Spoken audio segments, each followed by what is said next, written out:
everyone. This is Christy with Time to Profit. I hope your week is starting off with a bang. If you are new around here, what I do is I help consultants, startups, and business owners to create consistent cash flow in their businesses and predictable profits by embracing impactful sales strategy and really increasing their sales skills, but doing so in a way that is authentic and rewarding for both them as a business owner and consultant, and also for their clients. And today I really want to talk about this topic of how to stop selling on price. And the reason that I want to talk about this today is I have never in my entire career worked with a client who didn't come across a price objection at some point. And that runs the gamut from when I was in medical sales to the insurance industry to software to everything in between, right? So if you're a consultant, if you're a mortgage broker, if you're an insurance agent, if you sell at technology, at some point a price conversation is going to happen. And for a lot of people, it is incredibly frustrating if you have spent hours and weeks and months talking with the prospect, getting to know them, creating and delivering proposals that are really custom fit to their needs, right? And you know, especially it's frustrating when you know that this is somebody that you can help, that's going to get value from what it is that you offer. And you've had this relationship, you're excited about the deal, and then all of a sudden they ask you, what's this going to cost? Or what's your rate? And even worse than that is maybe you tell them what your rate is and they say, oh, that's outside my budget. Or, oh, thank you so much for your time, but I found someone or something else that can do it for less. And yikes, right? Like, oh man, that is just a big deflate, right, of just the energy of your excitement and a waste of time, to be quite frank. And so I want to really have a conversation that when you're in sales, how can you stop selling on price and how can you stop losing on price, more importantly? Because there is nothing worse than when you feel like you have a superior product, a superior service, you're a great fit for the prospect, but then they do business somewhere else simply because they feel like they got a better price. So what I want to say first, before I go into some specifics about what you can do to get in front of this conversation, is really address the fact that talking about money and talking about rates, it is naturally inherently anxiety inducing. And there are a few things at play here that will come up, maybe internally, maybe externally, but we're not good about talking about money as a society, as business owners, especially as women. So we're not really primed socially to have this conversation. That no matter what, it's kind of right, don't talk about money, God, and taxes. Those are the rules. And we follow the rules socially. And so all of a sudden now we're having to have a conversation about price and we're supposed to do it confidently and with ease. And it feels like, I don't know how to do that. Right? So that's just something that's at play in the background here. Another thing is that oftentimes what I run into with consultants and business owners is they're not exactly sure what to charge. And it might feel like you're just arbitrarily picking a number out of thin air. And so it seems quite arbitrary that, well, I want to negotiate this rate, but is that what I should be charging? I don't know, is this realistic? So we have our own self-doubts oftentimes as consultants going into a pricing conversation. So that's another thing that can really complicate the pricing conversation. And then just from a tactical standpoint, oftentimes we don't know how to get the topic. Sorry, I have a piece of hair that's stuck in my face. Okay. We don't know how to get the topic of money on the table and into the conversation. So we just wait for them to ask us and hope they're okay with the answer. And then once the conversation's on the table, oftentimes we don't know how to move it beyond the topic of price. That once we start talking about money, we don't know how to transition back to talking about the product or service and whether or not that product or service is a good fit. And so that's really where I want to spend our time today. I have a lot to say about the first couple bullets that I mentioned, that we're not good about talking about money. We aren't sure what to charge, but those are kind of conversations in their own right. So today what I want to focus on is really this idea of how do we get the topic of money on the table so that we're not just being reactive about it, and then how, once we've had some conversations about money, do we start again talking about the bigger picture of if this is of value to the client or service that you're talking about? So that's what we are going to just dive right into today. And here's the most important thing that I want to say about this, that when it comes to having pricing conversations, you really want to take a leadership role in this and just dive into the conversation. Don't be scared of it. Don't put it off. And take ownership, take the initiative to start the pricing conversation. Because when you bring it up, when you put it on the table, you are positioned to lead and shape the conversation. And you don't need to be apologetic about this. So there's a couple things that this does. When you proactively address the pricing conversation on your own before the client brings it up, there's 4 things that this is really going to do. It's going to help you frame the pricing conversation so you get to set the stage of what that conversation looks like and frame it. The second thing it's going to do is it sends a signal that you're comfortable and confident talking about money, that you're not afraid of it, that you're not apologetic about your pricing. The third thing that it does is it allows you to gain information versus being reactive to their questions about pricing. And the fourth thing that it does is it allows your potential client to relax. So I'm going to talk a little bit more about this, but this is probably the most important thing. And then I said 4 things, but really there's 5 things. There's probably even more, but it also saves you and the prospect from wasting time. That if there's a big gap between the budget that you can do something in and the budget that they are willing to invest in it, it's better to get that on the table sooner so that you're not wasting time and energy with unqualified prospects. So we call this qualifying.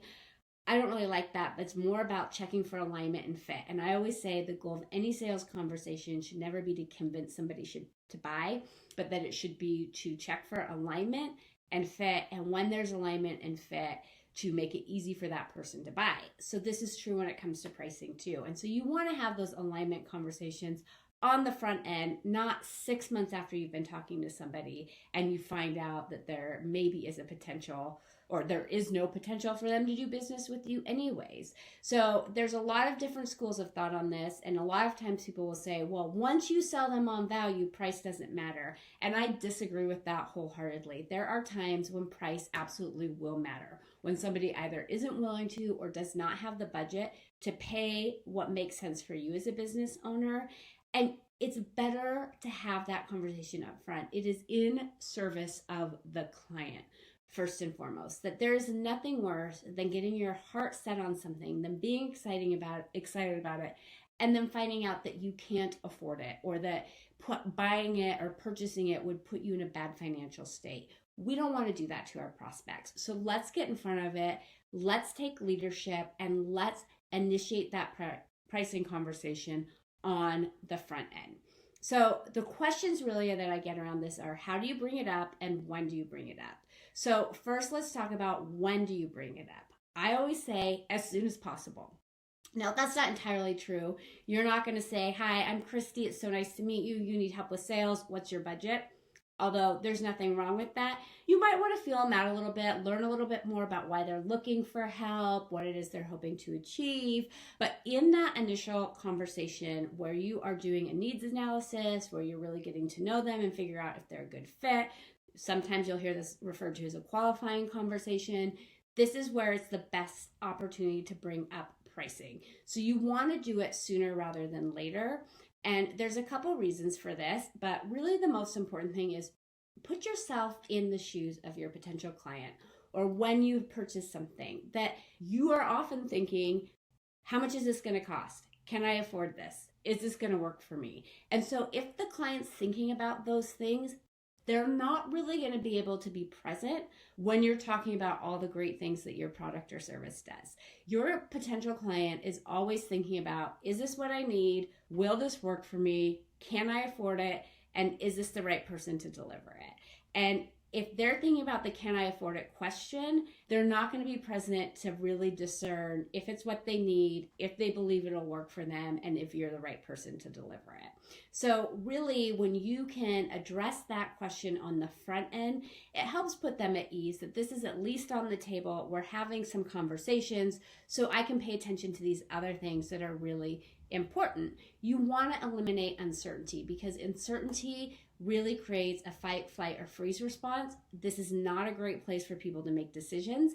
And so when you can start being proactive and taking leadership, it really helps put your potential clients at ease. So sooner rather than later is what I want you to think about in terms of asking some pricing questions. You want to get them to answer those questions as soon as makes reasonable sense in a conversation. It's part of your discovery process. It's just as important as discovering what their goals are.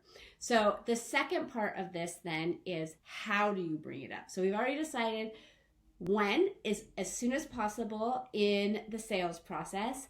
And secondarily, the next thing is, how do we bring it up? So really, again, we're thinking of this is a part of a discovery process. Keep it simple. Ask a question. What's your budget? Have you allocated a budget to solve this problem? Do you have a sense of what you might be willing to invest in this? Right? So there's a lot of different ways you can phrase this. Do not overcomplicate it. Be direct, be clear, and let them answer the question.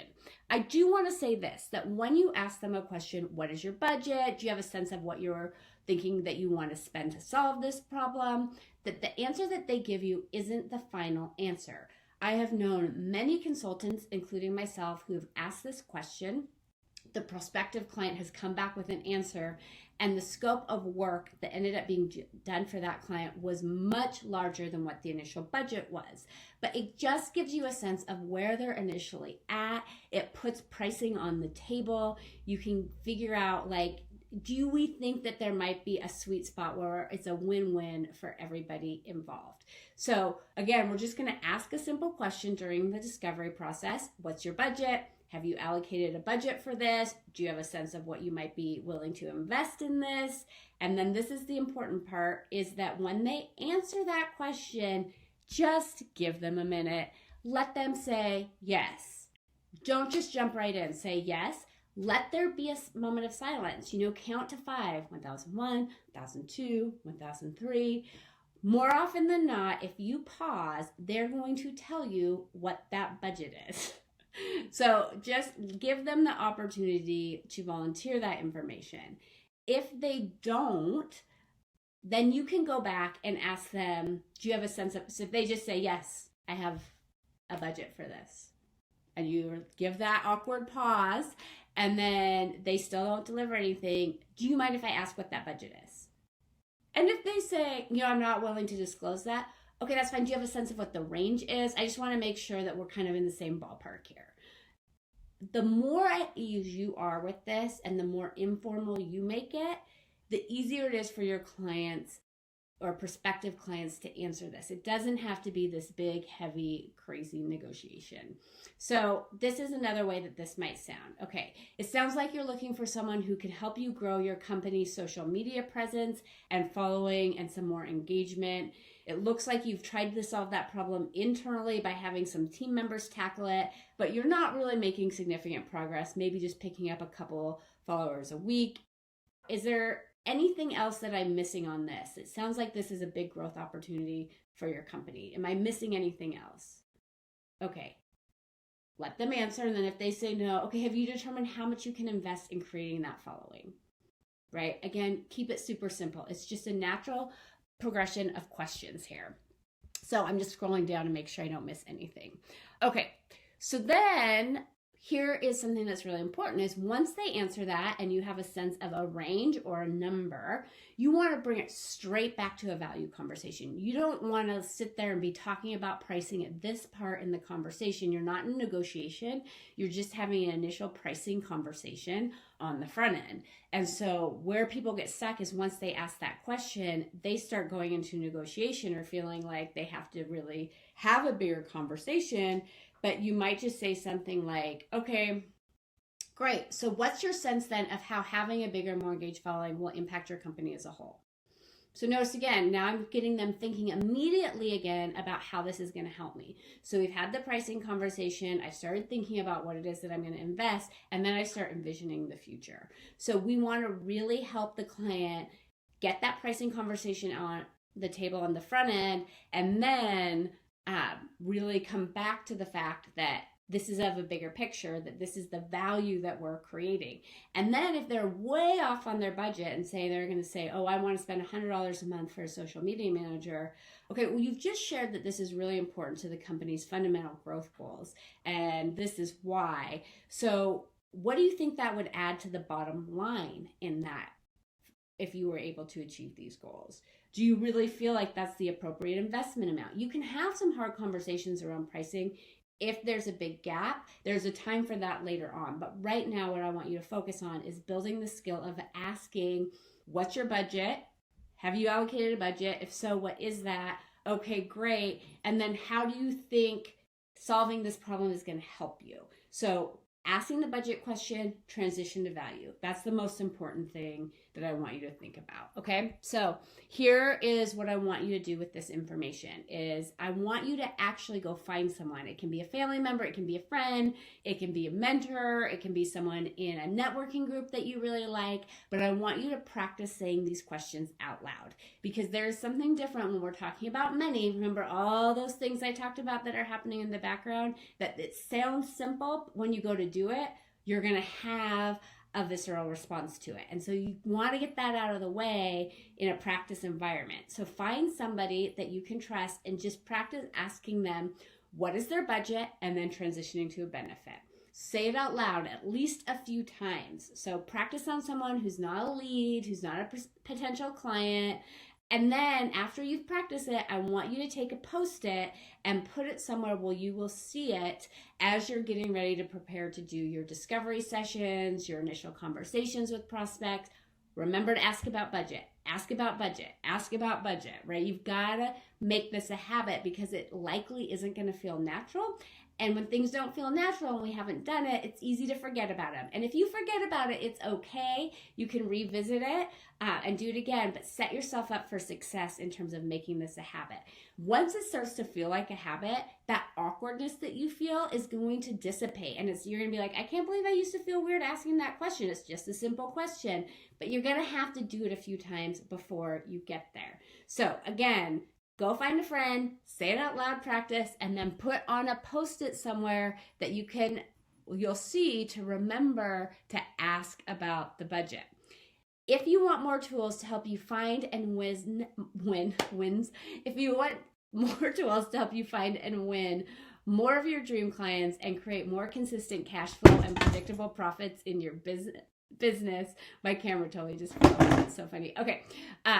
Go to mytimetoprofit.com and download the guide, 5 questions to help you multiply your sales. Again, that's 5 questions to help you multiply your sales. We'll put the link down below and you can find that at mytimetoprofit.com. And I will see you next week.